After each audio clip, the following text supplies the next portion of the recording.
ஆன்மீக சொந்தங்கள் அனைவருக்கும் அன்பான மாலை வணக்கம். நாம் நம்மளுடைய சேனலில் தொடர்ந்து நிறைய சுவாரஸ்யமான ஆன்மீகம் சார்ந்த தகவல்களை தாங்க பார்த்துட்டு வந்துட்டு இருக்கோம்.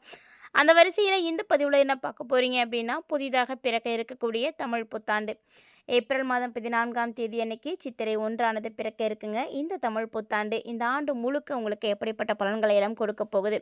புதிதாக பிறக்கக்கூடிய பராப ஆண்டானது தனுசு ராசினியர்களுடைய வாழ்க்கையில் ஏற்படுத்தி கொடுக்கக்கூடிய மாற்றங்கள் என்னென்ன விஷயங்களில் எச்சரிக்கையாக இருக்கணும், மேலும் இந்த காலகட்டங்களை சிறப்பாக்கிறதுக்கு என்ன வழிபாடுகள் செய்யலாம், பரிகாரங்கள் செய்யலாம் அப்படின்றத பற்றியும் தொடர்ந்து பார்க்கலாம். வீடியோக்குள்ளே போகிறதுக்கு முன்னாடி நீங்கள் இன்னும் நம்ம சேனலை சப்ஸ்கிரைப் பண்ணாமல் இருக்கீங்க அப்படின்னா மறக்காமல் சேனலை சப்ஸ்கிரைப் பண்ணிக்கோங்க. கூடவே பக்கத்தில் இருக்கிற பெல் சிம்பிளையும் கிளிக் பண்ணிக்கோங்க. அப்போ தான் நாங்கள் போடக்கூடிய வீடியோக்கள் எல்லாமே உங்களுக்கு நோட்டிஃபிகேஷன் உடனுக்குடன் வந்தடையும், நீங்களும் பார்த்து பயன்பெறலாம். வாங்க வீடியோக்குள்ளே போகலாம். 2026ஆம் ஆண்டினுடைய தமிழ் புத்தாண்டு பராப வருடம் தனுசு ராசி நேயர்களே உங்களுக்கு நிறைய சவால்களை கொடுக்க போகுதுங்க. ஏன்னா உங்களுக்கு எதுவுமே எளிமையாக கிடைக்க போகிறது கிடையாது. சவால்களுக்கு பிறகு கடுமையாக உழைத்து தான் நீங்கள் முன்னேற்றம் அடைய போகிறீங்க. அதாவது முன்னேற்றம் அப்படின்றது கண்டிப்பாக இருக்கும், அது கடுமையான உழைப்புக்கு பிறகு தான் கிடைக்கும். தொழில் வளர்ச்சி, சொத்து சேர்க்கை எல்லாமே உங்களுக்கு இந்த ஆண்டில் இருக்குது. ஏன்னா சனி 4ல் இருக்கிறாரு, ராகு 3ல் இருக்கிறாரு, மேலும் குரு பார்த்தீங்கன்னா 7 மற்றும் 8 ஆகிய இடங்களில் சஞ்சரிக்கிறதுனால வீடு, நிலம் இதெல்லாம் வாங்கக்கூடிய கனவுகள் இருக்குது அப்படின்னா கண்டிப்பாக தனுசு ராசினியர்களுக்கு அது நடக்குங்க. அது மட்டும் இல்லாமல் வெளிநாட்டு வாய்ப்புகள் இந்த காலகட்டங்களில் உங்களை தேடி வரத்துக்கான சான்ஸ் நிறையவே இருக்குது. தொழிலும் சரி, வேலை வாய்ப்பும் சரி ரொம்ப ரொம்ப நல்லாயிருக்கும். ஏன்னா பணியிடத்தில் மேலதிகாரிகளுடைய ஆதரவு இப்போ உங்களுக்கு கிடைக்க போகுது. இந்த ஆதரவால் உங்களுக்கு நிறைய நல்ல விஷயங்கள் நடக்கும். பதவி உயர்வு வேணுமா, சம்பள உயர்வு வேணுமா, இதுக்கான வாய்ப்புகள் எல்லாம் அதிகமாக இருக்குது. ஒரு சிலர் பார்த்திங்கன்னா சுய தொழில் செய்வாங்க. சுய தொழில் செய்யக்கூடியவங்களாக இருக்கீங்க அப்படின்னா உங்களுக்கு இப்போ புதிய ஒப்பந்தங்கள்லாம் கிடைக்கும். பொருளாதாரம், சொத்து சேர்க்கை அப்படின்லாம் பார்க்கும் பொழுது ரொம்ப நல்லா இருக்குங்க. புதுசாக நிலம் வாங்குவீங்க, இல்லைனா வீடு வாங்குவீங்க, இல்லைனா வாகனம் வாங்குவீங்க. இதில் ஏதாவது முயற்சிகள் பண்ணிங்க அப்படின்னா தனுசு ராசினியர்கள் உங்களுக்கு நிறைய வெற்றிகளானது கிடைக்கும். கண்டிப்பாக நீண்ட நாளாக இருக்கக்கூடிய கடன் பிரச்சனை தீர ஆரம்பிக்குங்க. குடும்பத்திலையும் அப்படி தான் சுபகாரியங்கள்லாம் நடக்க ஆரம்பிக்கும். கூட பிறந்தவங்களோடு இருந்து வந்த கருத்து வேறுபாடுகள் நீங்கி உறவுகள் பலப்பட ஆரம்பிக்கும். மாணவர்களை பொறுத்த வரைக்கும் கல்வியில் சிறந்து விளங்குறதுக்கான சான்ஸ் இருக்குது. ஆரோக்கிய ரீதியாக மட்டும் கவனமாக இருக்கணும். குறிப்பாக சனி 4ல் இருக்கிறார் இல்லையா, அதனால் முதுகு, வயிறு தொடர்பான உபாதைகள் ஏதாவது உங்களுக்கு போகும். ஸோ இந்த காலகட்டங்கள் அந்த விஷயத்துலலாம் கவனமாகவே இருக்கணுங்க. இது மட்டும் இல்லாமல் இன்னும் நிறைய விஷயங்களை உங்களுக்கு இந்த காலகட்டங்களில் இந்த ஆண்டு உங்களுக்கு எச்சரிக்கையாக கொடுக்க இருக்குது. அப்படிப்பட்ட தமிழ் புத்தாண்டு எப்படி இருக்க போகுது தனுசு ராசி நேயர்களுக்கு அப்படின்றத நம்ம பார்க்கலாங்க. தனுசு ராசியில் பிறந்தவர்களுக்கு எல்லாருக்குமே 2026ஆம் ஆண்டு ஒரு வாய்ப்புக்கான, ஒரு வளர்ச்சிக்கான ஒரு ஆண்டாக கண்டிப்பாக இருக்கும். அதாவது நீங்கள் உங்களுடைய திறமைகளை வெளிக்கொண்டு வந்தீங்க அப்படின்னா உங்களுடைய தனிப்பட்ட வளர்ச்சி, தொழில் முறையில், வாழ்க்கையில் முன்னேற்றம் அப்படின்னு எல்லாத்தையும் கொண்டு வரதுக்கான வாய்ப்புகள் கிடைக்கும். குடும்ப வாழ்க்கையிலையும் அப்படி தாங்க. உங்கள் குடும்ப வாழ்க்கையில் இருக்கக்கூடிய பிரச்சனைகளுக்கெல்லாம் தீர்வு கிடைக்கும். நண்பர்கள், உறவினர்கள் அப்படின்னு எண்ணிக்கை பார்த்திங்கன்னா உங்களுக்கு அதிகரிச்சுட்டே போகும்.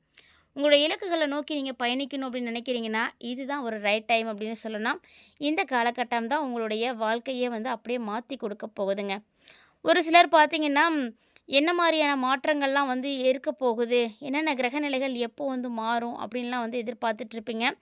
ஸோ புத்தாண்டு ராசி பலன் அப்படின்னு பார்க்கும் பொழுதே உங்கள் எல்லாருக்கும் தெரிஞ்சிருக்கும். புதுவிதமான வாய்ப்புகள் எல்லாமே உங்களுக்கு கிடைக்க போகுது அப்படின்னு தான் சொல்லணும். 2026ஆம் ஆண்டினுடைய தமிழ் புத்தாண்டானது வரக்கூடிய ஏப்ரல் மாதம் 14ஆம் தேதி, அதாவது பார்த்திங்கன்னா இன்னும் 2-3 நாட்கள் தான் இருக்கே. எந்த ஒரு விஷயமா இருந்தாலுமே அதில் நேர்மையோடும் விடாமுயற்சியோடனும் செயல்படக்கூடியவங்க தான் தனுசு ராசிக்காரங்க. அதாவது அந்த மாதிரி செயல்பட்டு முன் உதாரணமாக இருப்பாங்க. உங்களுக்கு பார்த்திங்கன்னா இந்த தமிழ் புத்தாண்டு எல்லா பிரச்சனைகளையும் தீர்த்து கொடுக்கும். உங்களுடைய வாக்கு சாதுரியத்தால் எல்லாத்தையும் சமாளிச்சிட முடியுங்க. ஆனால் எந்த காரியத்தையுமே மட்டும் தள்ளி மட்டும் போட்டுறாதீங்க. நீங்கள் தள்ளி போட போட அந்த விஷயம் தள்ளி போயிட்டே தான் இருக்கும். அதனால் தள்ளி போட கூடவே கூடாதுங்க. அதை மட்டும் கவனிச்சிக்கோங்க. வருமானத்தை பொறுத்த வரைக்கும் ஓரளவுக்கு உங்களுக்கு இந்த ஆண்டு ரொம்ப திருப்தியாகவே அமையும். பழைய கடன்கள் இருந்தது அப்படின்னா அதெல்லாம் நீங்கள் வட்டி முதலாக செட்டில் பண்ணிடலாம். அப்படியே இல்லைனாலும் கூட இப்போ வட்டியாவது கட்டி வைப்பீங்க. பெரிய கடன் அப்படின்னுலாம் உங்களுக்கு எதுவுமே ஏற்படாதுங்க, பயப்பட வேண்டாம். செய்யக்கூடிய தொழிலில் புதிய மாற்றங்கள் செய்யறதுக்கான வாய்ப்புகள்லாம் இருக்குது. பெற்றோர் வழியில் கொஞ்சம் மருத்துவ செலவுகள் இருக்கிற மாதிரி இருக்கும். அதனால் அவங்கள நீங்கள் நல்லபடியாக பார்த்துக்கோங்க. மற்றபடி உங்களுடைய உடல் ஆரோக்கியம் எந்த விதமான பிரச்சனையும் இருக்காது. உங்களுடைய வேலைகளை மட்டும் நீங்கள் சிறப்பாக செஞ்சீங்க அப்படின்னாலே போதுங்க, எந்த விதமான பிரச்சனையும் இருக்காது. அது மட்டும் இல்லாமல் வருமானம் தரக்கூடிய நிறைய பயணங்களானது உங்களுக்கு இப்போ இருக்கும். நிறைய பயணங்கள் மட்டுமே நீங்கள் எடுத்துக்கிற மாதிரி இருக்கும். அதே சமயம் மன அழுத்தமும் உங்களுக்கு ஏற்படுங்க. எந்த தான் ஒரு பிரச்சனை நடந்தாலுமே கூட அது அனாவசிய பிரச்சனையாக இருந்தாலுமே அதில் நீங்கள் சிக்கிக்காதீங்க. தேவையில்லாத விஷயங்களில் ஒதுங்கியே இருங்க. வழக்கு விவகாரங்கள் கூட இந்த காலகட்டத்தில் எந்த வகையிலும் உங்களுக்கு முடிவுக்கு வராது. அதனால் யாருக்கிட்டேயுமே நீங்கள் தப்பாக மட்டும் நடந்துக்காதீங்க, பிரச்சனை பண்ணிக்காதீங்க. தகாத வார்த்தைகளையும் பயன்படுத்தாதீங்க. கடினமான வார்த்தைகளை கூட நீங்கள் உதிர்க்காதீங்க. நீங்கள் யாருக்கிட்ட பேசினாலும் பார்த்து நிதானமாக பேசணும். ஒரு சில நேரங்களில் குழப்பமான விஷயங்கள்லாம் ஏற்படும். அதில் இருந்தெல்லாம் நீங்கள் தள்ளி தான் இருக்கணும். மேலும் பார்த்தீங்கன்னா, ஸ்பெகுலேஷன் துறைகளில் அதிகமாக ஈடுபடாதீங்க. மற்றபடி உங்களுடைய தேவைகள் எப்படியாவது பூர்த்தி செய்ய முடியும். அதுக்கான வாய்ப்புகள் கிடைக்கும். சந்தர்ப்பங்கள் அமையும். அதில் நீங்கள் முழுமையாக பயன்படுத்திக்கோங்க. செலவுகளை பொறுத்த வரைக்கும் கண்டிப்பாக இருக்கதாங்க செய்யும். இந்த செலவுகளை ஈடுகட்டக்கூடிய அளவுக்கு தனுசு ராசி நேயர்களுக்கு இந்த காலகட்டங்களில் வருமானம் கையில் இருக்கும். வருமானம் எப்படியாவது வந்துகிட்டே தான் இருக்கும். அதனால் நீங்கள் பயப்பட வேண்டாம். அலைச்சலும் சரி, டென்ஷனும் சரி, கட்டுப்பாட்டுக்குள்ளே வச்சுக்கணும். உங்களுடைய கடமைகள் என்னவோ அதை மட்டும் நீங்கள் செய்யுங்க. அதை முழு மனசோடு செய்யுங்க, ஆத்மார்த்தமாக செய்யுங்க. அப்படி செஞ்சீங்க அப்படின்னா அதை நீங்கள் நல்லபடியாக செஞ்சு முடிக்க முடியும். இது மட்டும் இல்லாமல் வெளியூர்லேருந்து வரக்கூடிய தகவல்களும் பார்த்திங்கன்னா ரொம்ப ரொம்ப நல்ல தகவல்களாக தான் சேருங்க. ஸோ அதனால் எந்த தகவல்களை நினச்சும் நீங்கள் கவலைப்பட தேவையில்லை. ஸோ உங்களுக்குன்னு பிரச்சனைகள் அப்படின்லாம் ஒன்றுமே இருக்கவே இருக்காது. அதே நேரம் தனுசு ராசி நேயர்களே, உங்களுக்கு வருமானம் வரும், அதே அளவுக்கு செலவும் இருக்கும் அப்படின்னு சொல்லியிருக்கோம். ஸோ இந்த காலகட்டங்களில் சேமிப்பு அப்படின்றது எங்கே போச்சு? அந்த சேமிப்பை நீங்கள் தான் உருவாக்கணும். சேமிப்பு விஷயங்களில் ரொம்ப கவனம் எடுத்துக்கோங்க. பழைய முதலீடுகள் எதுவும் பண்ணி வச்சுருக்கீங்க அப்படின்னா அதுலேருந்து இப்போ உங்களுக்கு இன்கம் ஏதாவது கிடைக்கும். வருமானம் நிறைய வரத்துக்கும் வாய்ப்பு இருக்குது. ஆனால் உங்களுடைய பேச்சில் நீங்கள் நிச்சயமாக இந்த ஆண்டில் நிதானத்தை கடைப்பிடிக்கணும். பொறுமையை கடைப்பிடிக்கணும். உங்களுடைய எண்ணங்கள் எல்லாமே கச்சிதமாக செயல்வடியும் அடையும். ஆனால் அதுக்கேற்ற மாதிரி நீங்கள் தான் நடந்துக்கணும். தனுசு ராசி நேயர்களை பொறுத்த வரைக்கும் இந்த தமிழ் புத்தாண்டில் உற்றார் உறவினர்கள்ட்ட எல்லாம் சுமூகமாக பழகுங்க. உடல் உபாதைகள் அப்படின்னு பெருசாக எதுவும் இருக்காது. ஆனால் சின்ன சின்ன பிரச்சனைகள் வரதான் செய்யும். அதை சமாளிக்க முடியுங்க. தாயோட பூர்வீக சொத்துக்கள் எதுவும் உங்களுக்கு கிடைக்காம இருக்குது அப்படின்னா இப்போ கிடைக்கிறதுக்கான சான்ஸ் இருக்குது. வேலைப்பளு அப்படின்றது அதிகமாக தான் இருக்கும். வேலைப்பளு அதிகரித்தாலுமே கூட உங்களுடைய வேலைகளை செவ்வனே நீங்கள் செஞ்சு முடிச்சிடுங்க. அதுக்கான ஆற்றல் கிடைக்கும். கண்டிப்பாக அதெல்லாம் உங்களால் முடியும். மனம் நினைத்தால் மார்க்கம் உண்டு அப்படின்னு சொல்லுவாங்க. அந்த மாதிரி தாங்க தனுசு ராசி நேயர்கள் நீங்கள் செய்யணும்னு நினைக்கக்கூடிய விஷயங்களை நிச்சயம் செய்ய முடியும். அதே போல் சக ஊழியர்கள் உங்களுக்கு நல்ல ஆதரவு கொடுப்பாங்க.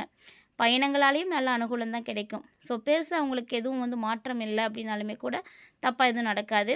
கொடுக்கப்பட்ட வேலைகளை எல்லாத்தையும் நல்லபடியாக முடிச்சிட்டிங்க அப்படின்னாவே போதும். அலுவலக ரீதியாக உங்களுடைய கௌரவத்துக்கு எந்த ஒரு குறைவும் ஏற்படாது. இதே வியாபாரிகளாக நீங்கள் இருக்கீங்க அப்படின்னா நல்ல லாபம் இந்த டைமில் கிடைக்குங்க. புதிய புதிய முதலீடுகளால் நீங்கள் பயன்பெறுவீங்க. ஸோ கூட்டாளிகளுக்கிட்டையும் கொஞ்சம் சுமூகமாக நடந்துக்கோங்க. அப்போ தான் அவங்களும் உங்களை மதிப்பாங்க. உங்களுடைய பேச்சுக்கு மதிப்பு கொடுப்பாங்க. நம்ம எதுக்கு எடுத்தாலும் கோவப்படுறதோ இல்லை ஏட்டிக்கு போட்டியோ போகிறதுனாலையோ யாருடைய அன்பையும் ஆதரவையும் பெறவே முடியாது. ஸோ தனுசு ராசி நேயர்களை பொறுத்த வரைக்கும் இந்த காலகட்டங்களில் பொறுமையை கடைப்பிடிங்க. விவசாயிகளாக நீங்கள் இருக்கீங்க அப்படின்னா விளைபொருட்களால் நல்ல லாபம் பார்க்க முடியுங்க. நீர்ப்பாசன வசதிகள் எல்லாம் மேற்கொள்கிறதுக்கான வாய்ப்புகள் இருக்குது. அதுக்காக நீங்கள் எடுக்கக்கூடிய முயற்சிகள் நல்ல பலன் கொடுக்கும். புதுசாக குத்தகைக்காக உங்களை நாடி நிறைய பேர் வருவாங்க. ஸோ அதெல்லாம் தவிர்த்துக்கோங்க. ஏன்னா வயல் வரப்பு சண்டைகள்லாம் இப்போ ஈடுபடக்கூடாது. முடிஞ்ச அளவுக்கு அதெல்லாம் ஒதுக்கி வைக்கணும். குடும்பத்தில் நிறைய சுப நிகழ்ச்சிகளானது இப்போ நடக்க ஆரம்பிக்கும். அரசியலில் இருக்கீங்க அப்படின்னா பொது சேவைகள்லாம் உங்களுக்கு ரொம்ப நல்லா திருப்பங்களை கொடுக்கும். அதே மாதிரி கட்சி மேலிடத்தில் உங்களுக்கு பாராட்டுகளும் கிடைக்கும். இதனால் புதிய பதவிகள் கூட உங்களுக்கு தேடி வரலாங்க. ஆனால் எப்போதும் எதிரிகளால் மட்டும் தொல்லை வந்துடும் அப்படின்னு பயப்படாதீங்க. ஏன்னா அவங்களால உங்களுக்கு எந்த தொல்லையும் ஏற்படாது. இதே கலைத்துறையில் இருக்கக்கூடியவர்களாக இருக்கீங்க அப்படின்னா ரொம்ப ரொம்ப விழிப்புணர்வோடு இருக்கணும்.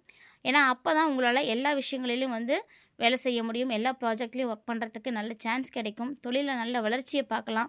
ஆனால் உங்களுடைய மனம் அமைதியை தேடுதோ அப்போலாம் நீங்கள் தியானம் செய்யுங்க, யோகா பண்ணுங்கள். இதெல்லாம் செய்கிறதுனால உடலையும் சரி மனசையும் சரி ரொம்ப ரொம்ப சிறப்பாக வச்சுக்க முடியுங்க. இதே சக கலைஞர்களை எல்லாம் பக்குவமாக சமாளிக்கிறதுக்கான திறமைகளை வளர்த்துக்கோங்க. தனுசு ராசியுடைய பெண்களை பொறுத்த வரைக்கும் குடும்பத்தை ஒற்றுமையை நீங்கள் பராமரிக்க முடியும். பெற்றோருடைய ஆதரவால் உங்களுக்கு நல்ல பண வரவு இருக்குது. பொன்பொருள் சேர்க்கையும் ஏற்படுங்க. கல்வி பெறக்கூடிய மாணவ மாணவிகளாக இருக்கீங்க அப்படின்னா கல்வியில் கட்டாயமாக உங்களுக்கு நல்ல ஒரு ஆர்வமானது கிடைக்கும். பெற்றோர்களும் பார்த்திங்கன்னா உங்களுக்கு ரொம்ப உதவியாக இருப்பாங்க. ஸோ அதன் மூலமாக உங்களால் நல்லா படிக்க முடியும். இது இல்லாமல் விளையாட்டுகள்லேயும் நல்ல வெற்றிகளானது பார்க்கலாம். திட்டமிட்டு பதட்டப்படாமல் நீங்கள் படிச்சிங்க அப்படின்னாவே போதும். நிறைய வெற்றி வாய்ப்புகள் காத்துட்ருக்கு. எதுலேயுமே கொஞ்சம் முன்னெச்சரிக்கையோடு இருந்துக்கோங்க. மற்றபடி உங்களுக்கு எந்த பெருசாக பிரச்சனைகள் கிடையாது. நீங்கள் முன்னெச்சரிக்கை இருக்கும் பொழுது உங்களுக்கு பெருசாக ப்ராப்ளம் ஏற்படாமல் தடுக்க முடியும். ஸோ இது மாதிரி நிறைய வாய்ப்புகள் தனுசு ராசி நேயர்களுக்கு இந்த தமிழ் புத்தாண்டில் கிடைக்க போகுதுங்க. மேலும் இந்த காலகட்டங்களில் நீங்கள் செய்யக்கூடிய எளிமையான பரிகாரம் என்ன அப்படின்னா வியாழக்கிழமை தோறும் அருகில் இருக்கக்கூடிய சிவன் கோவிலுக்கு போய் குரு பகவானை வழிபாடு செய்துட்டு வாங்க. தினமுமே நீங்கள் உங்களுடைய முன்னோர்களை வழிபாடு செய்கிறது, காலையில் எழுந்திரிச்சோன்னே சிவபுராணம் படிக்கிறது, தேவாரம் தெரிஞ்சால் அதையும் நீங்கள் படிக்கலாங்க. வியாழக்கிழமை வியாழக்கிழமை விநாயகரையும் நீங்கள் வழிபாடு செய்யுங்க. அருகம்புல் போட்டு வழிபாடு செஞ்சுட்டு வந்தீங்க அப்படின்னா உங்களுடைய பொருளாதார நிலை பார்த்திங்கன்னா ரொம்ப ரொம்ப முன்னேற்றம் அடைய ஆரம்பிக்கும். மறக்காமல் ட்ரை பண்ணுங்கள். வீடியோ பிடிச்சிருந்தா லைக் பண்ணி ஷேர் பண்ணுங்கள். மறக்காமல் கமெண்ட் பண்ணுங்கள்.